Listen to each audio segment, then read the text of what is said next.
தமிழக வெற்றிகளுக்கு பள்ளி மாணவர்களுக்கு விருது வழங்கும் விழாவில் வேல்முருகன ஒரு மாணவி தற்கூரின்னு சொன்னதுக்கு அந்த தற்கூரி திரும்ப ஒரு தற்கூரின்னு நிரூபிச்சிருக்கு. வாங்க என்னன்றத பார்க்கலாம். ஃபர்ஸ்ட் ஆஃப் ஆல் யார் இந்த வேல்முருகன், இவர் எந்த கட்சி தலைவர், இவரோட கட்சி பேர் என்ன அப்படின்னு இப்ப கூட தமிழக மக்கள் 90% பேருக்கு தெரியாது. அதனால வாழ்வுரிமை கட்சி தலைவர் தற்கூரி வேல்முருகன் அவர்கள் ஃபர்ஸ்ட் ஆஃப் ஆல் என்ன சொல்லியிருக்காருன்னா, கூத்தாடி கூட போய் போட்டோ எடுக்கிறதுக்கு வயசு பெண்கள் அழைச்சிட்டு போற தமிழெல்லாம் ஈன பிறவி அப்படின்னு சொன்னதுக்கு எந்த நடிகனுக்கு சேர்ந்தது இது என்ன ஈன பிறவி?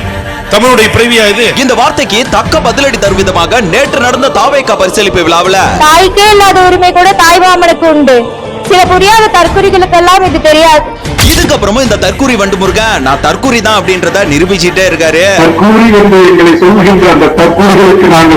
பட் இப்பதாங்க ஒரு விஷயம் புரியுது. விஜய் அவர்களை பத்தி தப்பா விமர்சனம் பண்ணிட்டே இருந்தா நம்மளும் பிரபலமா இருக்கலாம் அப்படின்ற ஒரு தாட் அவருக்கு வந்திருக்கு போல. எங்கள் தலைவன் வண்டு முருகன் அண்ணன், கருமை நிற கண்ணன், தமிழனுக்கு அண்ணன், அப்பா, தாய் மாமன் அப்படின்ற ஒரு அன்பு பாசன்ற வெளிப்பாடு இருக்கு. இது தெரியாத மிகப்பெரிய தற்கூரி வேல்முருகன். நீ ஒரு கட்சி தலைவர் வேற, உனக்கு கோஷம் போடுறதுக்கு ஒரு கூட்டம் வேற. இதுக்கப்புறமும் நீ கத்துனாலும் கதறினாலும் உன்னை பத்தி நாங்க கண்டுக்க போறதே இல்ல. ஏன்னா நீ எங்களுக்கு ஒரு ஆணும் இல்ல, தமிழக வெற்றி கழகம் முன்னாடி நீ ஒரு டேஷும் இல்ல.